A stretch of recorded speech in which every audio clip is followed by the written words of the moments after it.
Olá a todos, tudo bem com vocês?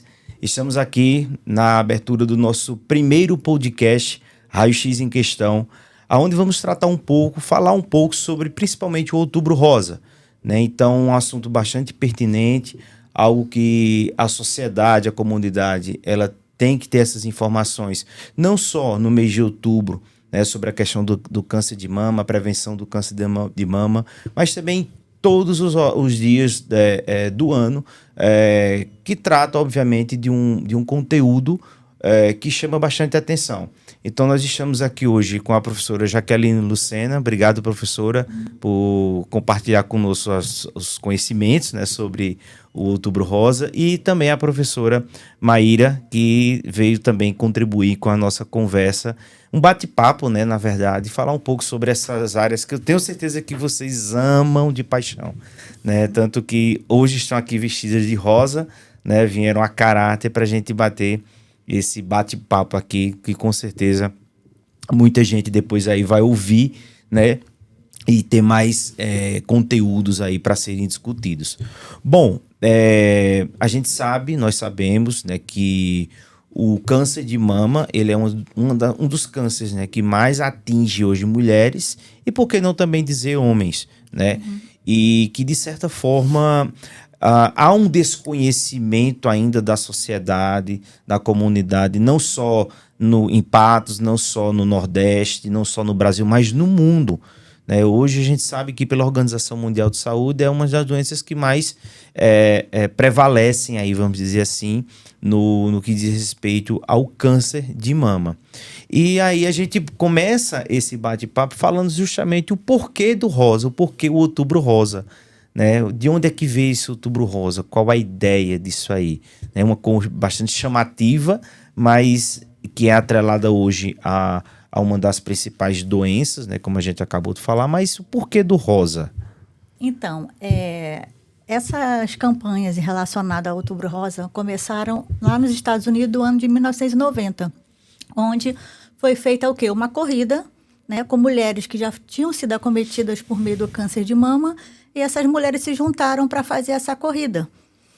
O nome da corrida, Corrida pela Cura. E aí, esse método veio para o Brasil, né, no ano de 2000, por volta do ano de 2000. E aí, através da cidade de São Paulo, o que eles fizeram?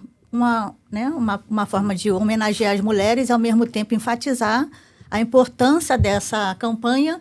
Eles ornamentaram o obelisco do Ibirapuera nas cores, nas tonalidades rosa, né? E aí começou-se esse evento, né, por todo mundo. Interessante. Hoje em dia, nós utilizamos o símbolo do lacinho, do Outubro Rosa, em todas as campanhas que nós fazemos, né, tanto na cidade de Patos como nas regiões adjacentes. E estamos sempre orientando a população em relação ao que você falou, sobre também o câncer de mama em homens. Sim, segundo o INCA, se encontra em 1%, né? E algumas regiões já se encontram em 2%. Mas, na maioria, ainda se encontra em 1%. É algo que antigamente a gente não ouvia muito falar. Isso. Né? Câncer de mama em homem fazer mamografia. Era até estranho, né, utilizar esse termo. Mas a gente sabe que doença não escolhe gênero. Né? Ela existe uma prevalência em homens e mulheres, mas ela não escolhe gênero para desenvolver. E é importante vocês estarem fazendo esse lindo trabalho, né? Então, é um trabalho realmente de conscientização. Mês de outubro, eu acho que vocês ficam loucas para, né, chegar logo o mês de outubro no ano para começar os movimentos, né? As visitas, as conscientizações em hospitais, em unidades, e levando alunos, né? O que acho que é um destaque maior, né, para a Unifib, principalmente, é fazer com que essa informação ela também seja transmitida por pessoas que estão sendo formadas no curso de radiologia, né, no curso de graduação em radiologia. E para vocês, qual a visão de vocês quando a gente inclui alunos nesse processo?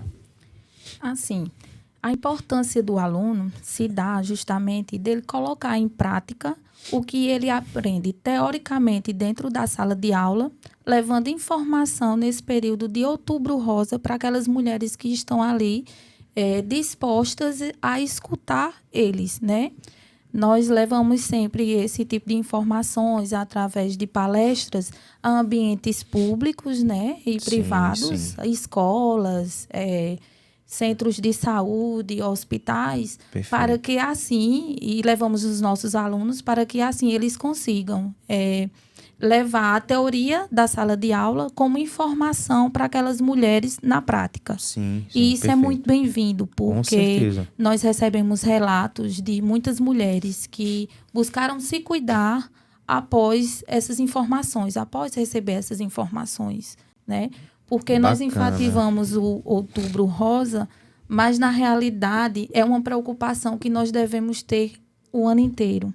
Só que a gente prioriza o outubro como rosa, que é a cor predominante, né? Seria um símbolo, né? Feminina, para justamente fortalecer a consciência da mulher por sua saúde. Perfeito, perfeito.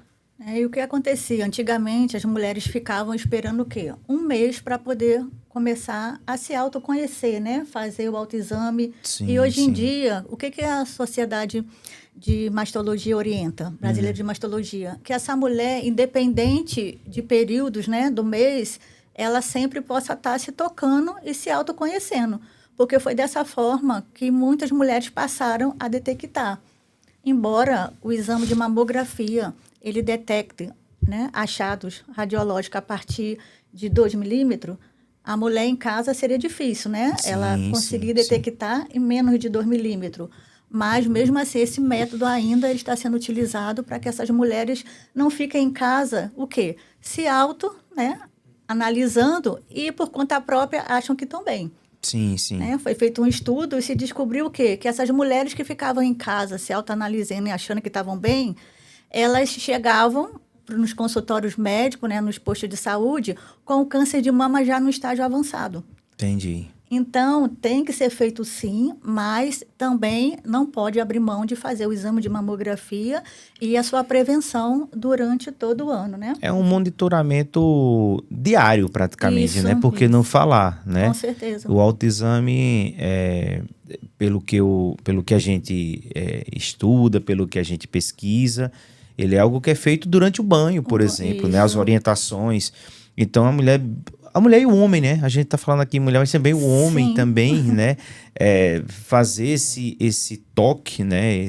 Aprender primeiramente como é que faz esse toque. Eu acho que é o que vocês levam para a prática, né? Ensinam aí, disseminam as informações, como que isso é feito. Porque não adianta só fazer de qualquer jeito. Porque às vezes toque em alguma coisa que aquela pessoa acha que é, mas de fato, pelo um toque errado, pelo um movimento errado, então, uma técnica errada, então aquela pessoa já se desespera.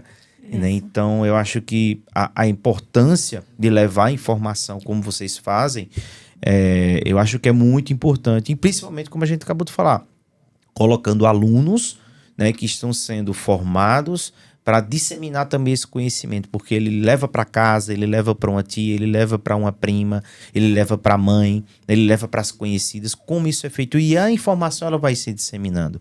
Isso é um ponto a ser bem destacado aqui. Eu estava até lendo agora há pouco, antes de vir para cá, a gente ter esse bate-papo, algumas atualizações que eu acho importante a gente também falar aqui. Eu acho que vocês podem discorrer um pouco sobre isso. Até 2025, se eu não me engano, segundo o Instituto Nacional do Câncer, nós vamos ter aproximadamente mais de 73 mil novos casos. Isso mesmo. E desses 73 mil novos casos, eu acho que 18 mil vão ser em mulheres, né? E essas mulheres têm um potencial grande, né? Pelo que eu estava lendo, de ter problemas mais sérios, né? E até mesmo chegar a óbito, que acho que o estágio final aí de um câncer de mama. Será que isso se deve, na opinião de vocês, a uma questão de falta mesmo de informação? Ou ainda o Brasil, o Nordeste, não sei, as políticas públicas elas ainda estão um pouco fragilizadas no que diz respeito à questão do combate ao câncer de mama, por exemplo? Há estudos que falam que a questão, né, do acometimento de certos tipos de cânceres, né, nas pessoas em relação agora ao câncer de mama na mulher, ele está também associado aos fatores socioeconômicos. Perfeito. Né? Então, por muitas vezes, a informação realmente ela não chega onde é necessário chegar. E é necessário também que quando essa informação ela seja levada com responsabilidade. Entendi. Né? Dando a certeza, no caso, àquela pessoa que está recebendo aquela informação a respeito do exame de mamografia, né, que é realizado. É um exame que se dá como padrão ouro na detecção de lesões na mama. Porém, o que é que se induz dentro de algumas informações passadas, às vezes. Isso é importante a gente falar. Né? Isso é importante. Que dói muito. Isso. Né? Que vai causar câncer por conta da radiação. Onde isso só passa de mito. O exame de mamografia é um exame prático, é um exame rápido, onde a compressão é o fator primordial para a detecção justamente daquela lesão na mulher. Faz parte da técnica, né? Isso. Da boa técnica para ser realizada para fazer o diagnóstico. E assim, antigamente nós só tínhamos o quê? Um método convencional. Então, nós tínhamos muitos problemas com o quê? Com imagens, né? Que às vezes davam um diagnóstico falso positivo. Hoje em dia, nós estamos na era da tomossíntese mamária. Isso. Né? E esse método, ele nos dá o quê? Ele nos dá imagem do tecido mamário de 1 milímetro. Então, são cortes de 1 milímetro, onde essa sobreposição, ela foi descartada, ela não existe mais. Né? Então, esse diagnóstico falso positivo, através da tomossíntese, ele não acontece.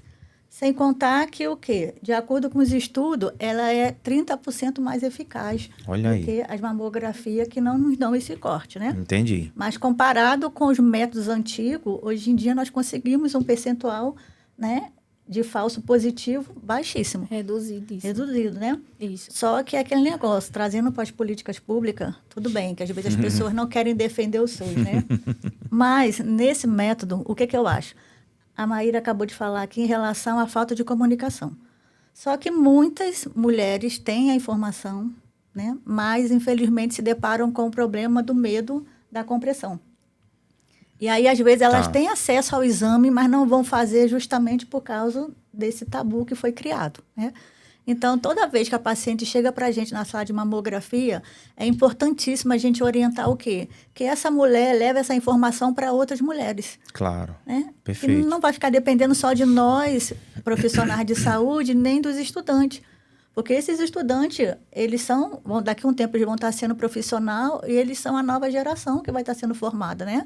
No futuro. Sim. E aí a gente tem que capacitar esses profissionais, sim, para que eles possam ser profissionais de qualidade. É como a Maíra está falando, é levar a informação com responsabilidade, né? Quantos fake news estão sendo espalhados aí em relação ao exame de mamografia, né? Que a mamografia, ela não é eficiente, mas a ultrassonografia é mais eficiente do que ela, entendeu? Isso realmente são tabus que precisam ser quebrados. Claro. Porque nós sabemos que mamas densas, nós vamos precisar do complemento da ultrassom. Isso. Né? Mas em mamas não densas, a mamografia, ela é considerada, né, o exame padrão ouro para esse tipo de investigação. Entendi. E isso tem que ser explicado. Às vezes, a gente vê profissionais se preocupando muito com a demanda. Não, eu tenho que atender X demandas, né? Mas não se preocupa, alcançar né? uma meta, né? Que esse atendimento, ele tem que ser envolvido com o processo de humanização.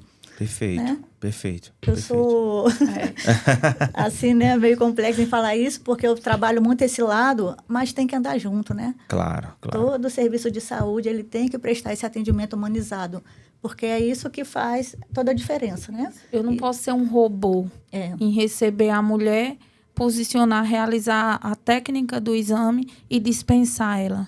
Eu preciso acolher humanamente ela dentro do serviço, para quebrar justamente esse medo que ela está ali sentindo, esse nervosismo que está sendo passado para nós profissionais dentro do setor, para que assim nós consigamos realizar uma técnica dentro do protocolo que a Sociedade Brasileira de Mastologia necessita, né, demanda. Eu lembro que existem alguns serviços públicos e privados mesmo, que eu já cheguei a conhecer, em que existe uma antessala da mamografia, de acolhimento para essas mulheres que vão fazer a mamografia.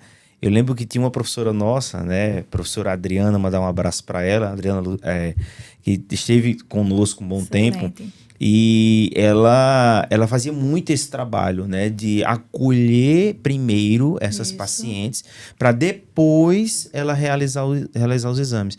E eu lembro muito bem, eu pude participar de alguns momentos desses, que as pacientes, elas iam fazer o exame de uma forma totalmente tranquila, porque já tinham conhecimento prévio, uma informação prévia do próprio profissional, de alunos que estavam lá também, né, fazendo esse trabalho de acolhimento, esse trabalho de humanização. É muito importante, né? Isso é extremamente importante, né, porque ela já está doente, ou não, né, a situação da saúde dela ainda vai ser estudada, vai ser avaliada. E aí, de repente, ela é bombardeada de informações, de fake news sobre o exame. Que isso vai doer, que você vai descobrir isso, que tem aquilo. E aí, de fato, essa paciente ela vai chegar com uma série de problemas na cabeça e que às vezes atrapalha o exame. Isso é o que é mais importante a gente falar também. Ela não ajuda, né, durante o exame para ser realizado. E aí, pegando esse gancho da mamografia, já que a gente está discutindo sobre isso, vocês acham que hoje, por exemplo, a nível, por que não dizer Brasil, a gente ainda tem um número de mulheres muito baixos que procuram a mamografia para fazer, ou que ainda tem poucos serviços que são oferecidos para que essas mulheres procurem para ser realizados? Porque a gente tem aquele, por exemplo, o caminhão, né, que vem com a mamografia, né? Da mama, né? Como é que vocês veem esse cenário hoje no Brasil, hoje na Paraíba, por que não dizer em Patos? Eu acho que dentro da sistemática, né, governamental, eles estão se esforçando, os administradores, né, estaduais, municipais, eles estão, sim, se esforçando em levar esse tipo de atendimento em mamografia para as pacientes, né? Perfeito. Tanto as que se encontram dentro das áreas de risco, como as já tratadas, como as que estão no período, né, de detecção, de rastreamento, a gente chama. Eles estão se esforçando. Aqui no entorno de Patos, nós temos o Centro de Especialidades Frei Damião, que oferece, pelo município, né, que oferece mamografia. E nós temos também o Hospital do Bem, com o setor de mamografia. Com mamografia lá. também. Isso que são mesmo. Os serviços hoje públicos, nós temos hoje mais próximos da gente, que fazem o trabalho de mamografia. Que são 2 tipos de serviço que abrangem, né, pacientes de Patos e das cidades circunvizinhas a Patos, com pactuações, né? Sim. Perfeito. Fora os serviços privados, né? Tem alguns serviços privados que também fazem esse trabalho. E aí a gente já entra numa questão mais educacional, porque eu acho que para fazer não somente o exame de mamografia, mas qualquer outro tipo de exame, nós precisamos ter profissionais qualificados. Eu acho que é importante. Que é um grande tabu, né? E aí eu lembro que eu estava rapidamente falando, eu estava numa palestra em João Pessoa e uma médica falou, né, disse, olha, a gente consegue hoje mensurar dentro da Paraíba que existe um número muito grande de mamografias que são rejeitadas por problemas técnicos. Então, a mastologista falou isso lá nessa palestra e aí ela vincula muito esses problemas técnicos a erro humano. Nos estudos que ela demonstrou, há erros humanos. Quando a gente fala erros humanos, o que seriam esses erros humanos? Já que vocês são especialistas na área de mamografia especificamente. Eu acho assim, como a gente sempre enfatiza a importância da capacitação, né? Nós sempre procuramos, né, Maíra, passar para os estudantes que eles não precisam se constranger achando que não sabem fazer, que nunca vão aprender. Só que tudo existe um processo. né? Você não pode pegar, acabei de me formar agora e eu vou assumir um serviço onde eu sei que eu posso causar dano àquela paciente devido à compressão, mas eu não quero me capacitar. Eu quero trabalhar, mas eu não quero me capacitar. E isso é muito complexo, porque nós sabemos que vai gerar diversas situações, né? Desde o diagnóstico falso positivo ao dano à paciente e também o dano ao diagnóstico, né?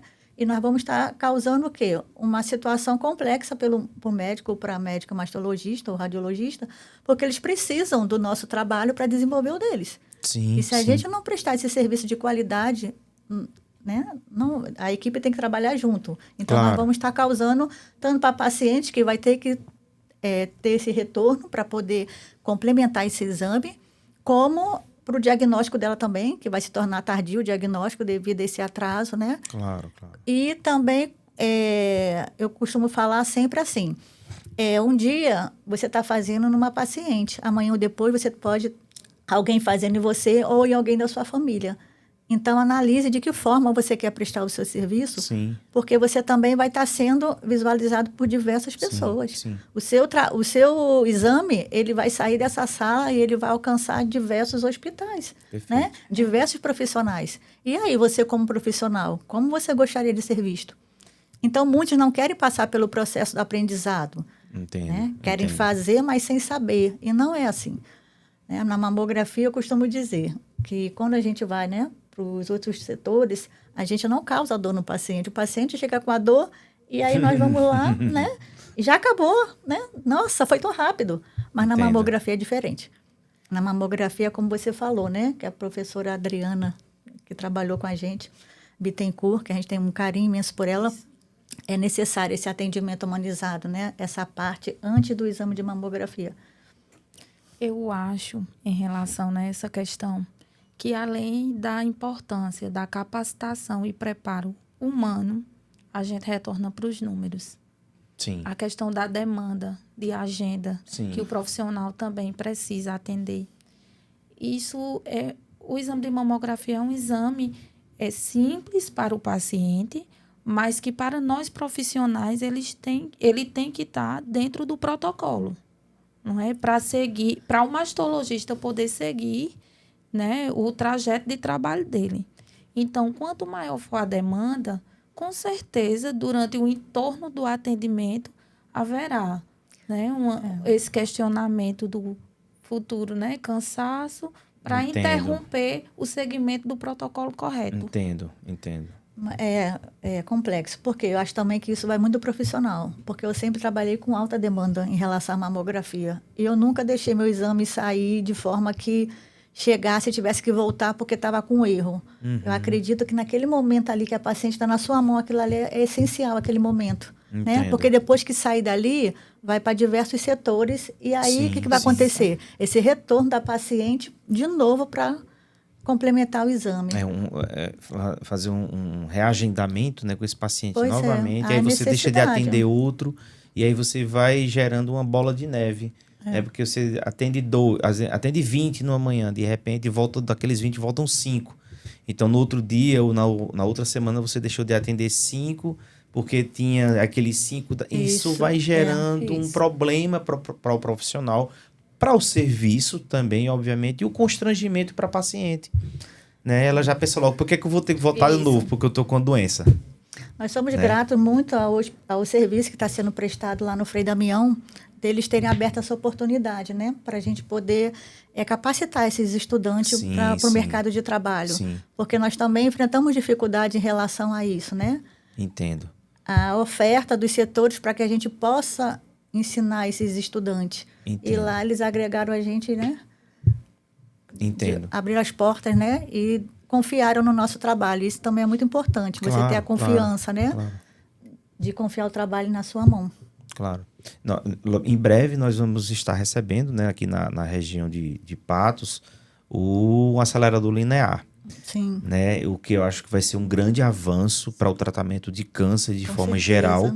E principalmente, porque não, lógico, né, o câncer de mama. Né? Então, eu acho que vai ser uma ferramenta de extremo valor, de extrema importância, né, Com para a terceira macro-região, né? A gente fala em terceira macro-região, porque vamos desafogar, vai ser desafogado João Pessoa, vai desafogar Campina Grande, né, vai desafogar clínicas particulares e Patos vai ganhar, obviamente, esse acelerador linear. E aí a gente talvez entre numa outra questão que é também mão de obra. Mão de obra qualificada para utilizar essa potente ferramenta no tratamento do câncer de mama, por exemplo. O que é algo que possivelmente a gente vai demandar, obviamente, de novos profissionais mais qualificados. E aí é um desafio. Eu acho que nesses próximos 5 anos aí, eu não sei se chega a isso, mas esse acelerador linear já está a caminho. E aí a gente vai ter que, obviamente, ter mais gente para trabalhar nisso, mas trabalhar com essa ferramenta. Não só na mamografia. Né? Nós temos um mamógrafo lá, né? No Hospital do Bem, como vocês bem colocaram. Mas além da mamografia, vamos ter esse acelerador e quem sabe até uma ressonância ou tomografia, porque para fazer a radioterapia tem que fazer o planejamento por imagem. Isso. E esse planejamento por imagem começa pela mamografia, começa por ultrassom, passa por um tomógrafo, passa por uma ressonância para fazer um tratamento bem feito nesse paciente. Né? Então, é a famosa radioterapia guiada por imagem. Né? A gente sabe muito bem como é que funciona isso. Então, eu queria que a gente desse seguimento falando mais um pouquinho sobre, por exemplo, a questão do BIRADS. Como é que funciona esse BIRADS? Às vezes o paciente recebe um laudo lá, né? Aí vê assim, tem lá BIRADS. BIRADS 0, BIRADS 1, 2, 3. Como é que é isso na prática? É assim, a gente vai complementando, né? Quando a paciente recebe o diagnóstico dela, né? E lá vem de BIRADS 0. Está dizendo o quê? Que esse resultado ele foi inconclusivo, né? Inconclusivo. Ele precisa de outros isso é exames. importante falar, 0. Não quer dizer que ela tenha ou não. Não, É inconclusivo. É inconclusivo, isso é importante. Então, precisa, né, de outros métodos de diagnóstico para poder como ultrassom, né? Por exemplo. Seria isso mesmo. Um método, né? A ultrassom. E aí, desencadeando, porque esses dias eu ouvi uma coisa assim que eu falei, meu Deus, as pessoas trocam, né? A sequência.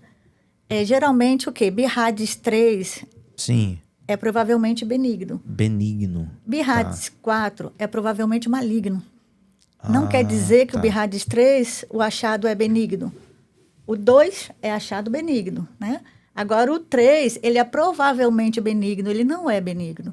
Ele está provavelmente. Aquelas provinhas de concurso, provavelmente. Né? Então, quer dizer, precisa de um complemento, precisa-se de uma biópsia, né? Apesar que se pede biópsia a partir do BIRADS 4. Aí já se pede uma biópsia, por quê? O 4, ele se divide em A, B e C. Ou 1, 2 e 3. Sim. De baixo, média e alta especificidade. Então, a partir do 4...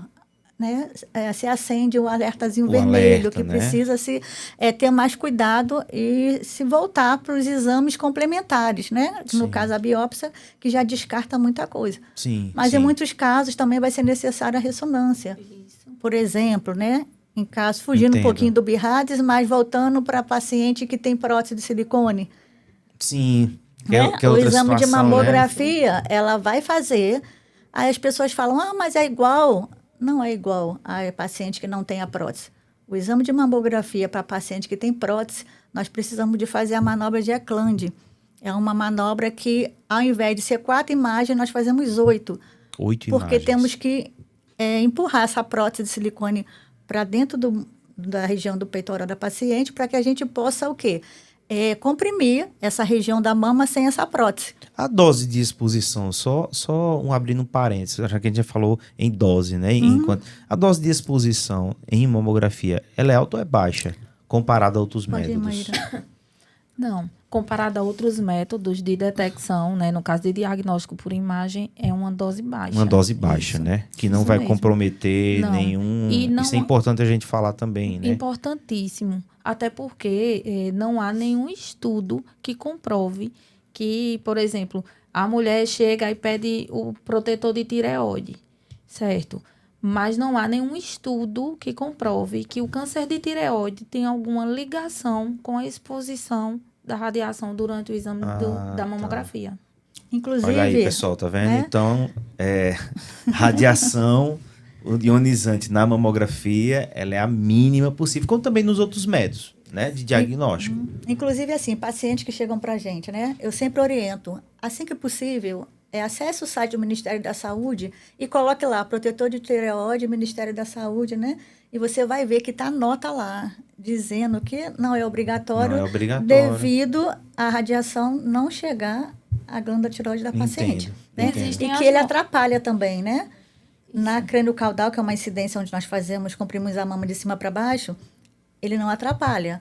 Mas na média lateral oblíqua, onde 50% dos casos de câncer são no quadrante superior, né, da região da mama, se o protetor de tireoide estiver aqui, como que nós vamos comprimir? Verdade. Mas isso, as pacientes não têm informação, né? Elas não são acostumadas a chegar lá e estar acessando o site. E às vezes a informação chega de forma distorcida Muito, em relação Entendo. ao uso do protetor de tireoide durante a realização do exame. Entendo. E por isso que a gente sempre orienta, busquem sites confiáveis. Porque Claro. se você abrir, né, a internet, tem diversas informações que às vezes não condiz com a realidade.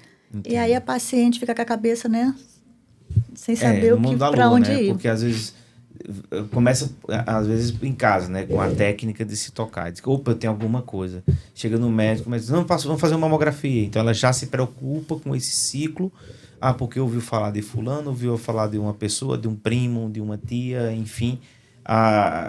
Porque, não sei, alguém fez uma mamografia e foi diagnosticado um nódulo, foi diagnosticado uma microcalcificação. E aí a cabeça da mulher ou do homem, não vamos esquecer dos homens, pelo amor de Deus, ou do homem, né, vai no mundo da lua e volta. Sim. Bruno. Por isso que a informação, que é isso que a gente está fazendo aqui, pessoal, ela é importante. Então, não passa esse vídeo, esse podcast rapidinho, não. Vai com calma, né, pessoal? É verdade. Assiste devagarzinho. Pega essas informações, pesquisem sobre a mamografia, sobre o outubro rosa, sobre o câncer de mama.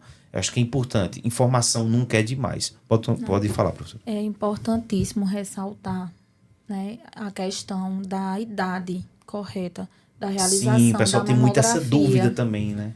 Mulheres a partir de 40 anos. É preconizado por lei que essa mulher ela comece a realizar, né, o exame de mamografia, a sua mamografia bilateral, né? E mulheres mais jovens, por que não? Mulheres mais jovens só a partir de 35 anos, se caso essa mulher tenha histórico de câncer de mama, né, ovário ou colo de útero na família. Porque, assim, Maíra falou um ponto muito importante. Há eu costumo dizer, discussão entre autores, né? Por quê? O Ministério da Saúde diz, junto com o INCA, que é a partir dos 40. 40 A Sociedade anos. Brasileira de Mastologia diz que é a partir dos 50. Então, isso causa, né, Uma um certo certa desconforto confusão, na né? paciente, uma certa confusão. Eu sempre oriento o quê? Procure informações com o seu médico. Né? Perfeito. Porque o seu médico ele vai orientar de acordo... No caso, o mastologista, né? especificamente, De né? acordo com a sua necessidade, ele vai orientar. Porque senão elas ficam com a cabeça muito confusa, né? Aí acham que, por exemplo, os estudos dizem o quê? Que depois dos 70, né? Esse perigo da paciente adquirir o câncer de mama, ele diminui. Mas ele não é excluído. Sim. Ele diminuiu, Sim, né? sim. E aí muitas acham que nunca vão ter mais. Passou dos 70 não vai ter mais, porque não tem interação hormonal e aquelas que fazem reposição hormonal. Então é muito complexo. Entendo. Né? Então, Teve um caso bem interessante, repercutiu mundialmente sobre esse caso. Não sei se vocês lembram, foi Angelina Jolie. Sim, eu falo muito sobre isso em Não sala de aula. Ela retirou a mama, porque a mãe dela... Me conta a história direito. A mãe dela descobriu um câncer. Como foi porque essa... existe um tipo de exame de sangue agora que isso você pode importante. detectar, Um exame né? de sangue. Você Olha pode aí, pessoal. detectar. Ouve bem aí o que a professora está falando. Você pode detectar se você tem a probabilidade de, no futuro, você adquirir o câncer de mama. Tá. E ela fez, e aí, no caso dela, constou, né? Que ela poderia ter a probabilidade. Existe uma probabilidade, uma porcentagem. Então, a gente fala muito isso sobre o custo-benefício. Ela tinha condições financeiras em fazer isso. Sim. E ela optou radicalmente em fazer a mastectomia e colocar, né, a prótese A e prótese. seguiu a vida dela. Entendo. Mas se a gente for trazer para as pessoas de baixa renda, elas poderiam até conseguir, mas demoraria um tempo mais para conseguir, né? Um método desse tão radical que ela fez na vida dela. Sim. E isso depende o quê? Depende muito da pessoa estar decidida. Ela estava decidida em fazer, tinha condições e fez. Perfeito. Vale lembrar também que a questão da idade, né? Que a partir dos 40 anos, realizar o rastreio.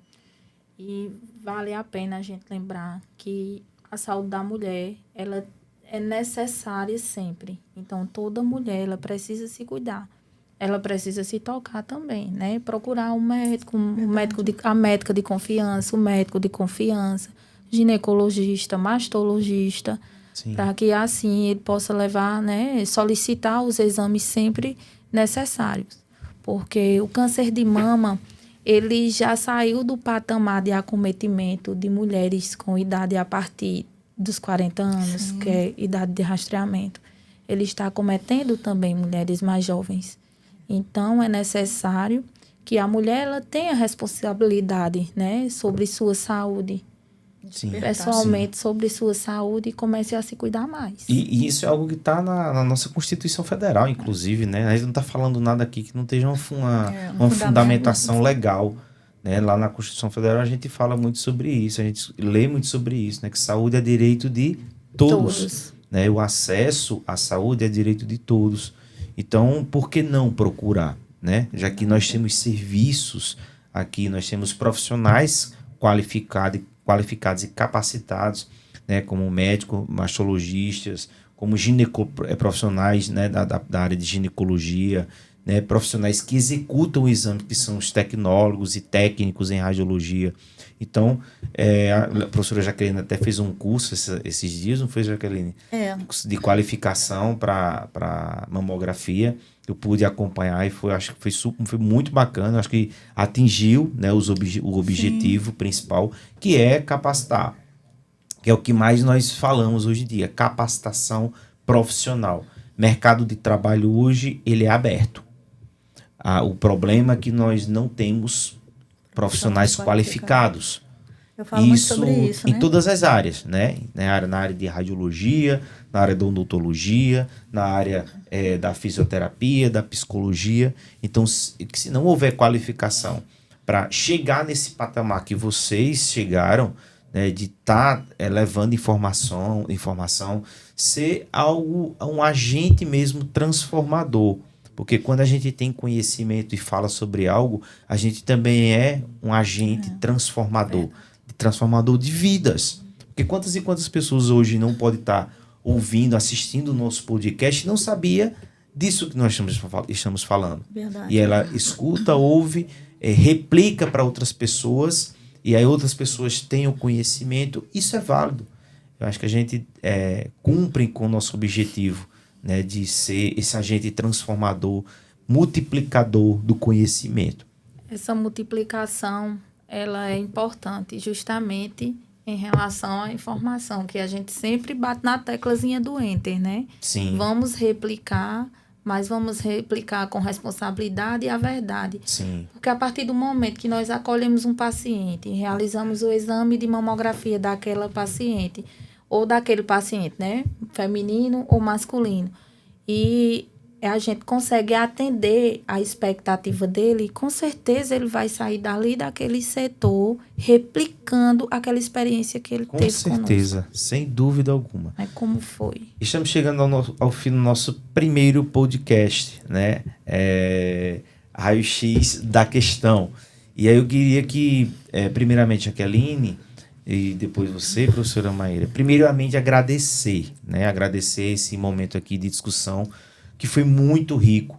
Tenho certeza que a gente vai conseguir tocar o coração de muita gente aí, falando sobre o Outubro Rosa, né? Mês que vem o Novembro Azul. Vamos voltar aqui e falar novamente sobre o Novembro Azul. E que isso não pare por aqui, obviamente, né? Isso é uma das ferramentas que nós podemos estar utilizando para disseminar conhecimento. Então eu queria que, professora, você deixasse aí uma mensagem final, né, sobre o Outubro Rosa, né? Como é que essa população ela pode utilizar a ferramenta da mamografia a favor de si próprio, enfim, fica à vontade. Bom, nós temos disponíveis na cidade de Patos, como a gente falou aqui, 2 equipamentos de mamógrafo, né? Então, eu acredito que dá para abranger suficiente a cidade de Patos e as regiões adjacentes. Só que, como nós falamos aqui sobre responsabilidade, isso não é só a responsabilidade do SUS, dos profissionais, sim, isso parte da responsabilidade também da mulher em si e do homem, né? Sim. Nós somos todos protagonistas pela prevenção do câncer de mama. Então, se a gente achar que sempre é o outro que é responsável pela minha saúde e eu não, nós estamos errados, né? Não vamos correr atrás. Não vamos correr atrás. Então, eu costumo dizer que cada um é responsável por si. Se eu quero o melhor para a minha saúde, eu vou ter que sair do conformismo e eu vou ter que ir atrás daquilo que está sendo disposto para mim. Sim. Porque antigamente não se tinha equipamento de mamografia na cidade de Patos, né? As pacientes, para fazer mamografia antigamente, tinham que se deslocar para cidades distantes. E hoje em dia, na cidade de Patos, existem esses 2 equipamentos. Perfeito. Então, é procurar cada um a sua UBS, né? Aonde está sendo disponibilizado esse exame e fazer. Eu costumo dizer que no mês de outubro nós enfatizamos sim a importância da prevenção, mas a prevenção ela se estende no decorrer de todo o ano. Então, a paciente ela tem o ano todo para ela poder também realizar o exame dela de mamografia. Perfeito. Pegando a chave de Jaqueline em relação aos mamógrafos, o primeiro mamógrafo público, né, vou falar assim dessa forma, colocar dessa forma, ele foi instalado na maternidade Peregrino Filho. Sim, depois da maternidade, ele foi disposto ao lado para o prédio do Banco de Leite Humano. Sim. Depois, né, houve uma pequena pausa. Dessa pausa, aí houve a instalação, né, por parte do município no Centro de Especialidades Frei Damião. Inclusive, é um mamógrafo muito bom, de última geração. Bacana. Né? E tem o do Hospital do Bem. Então, mulheres de Patos, né, de cidades circunvizinhas, principalmente aqui as de Patos, já que, né, nós estamos aqui na cidade, procurem o posto de saúde, procurem o médico. Estão em fase, em idade de rastreio.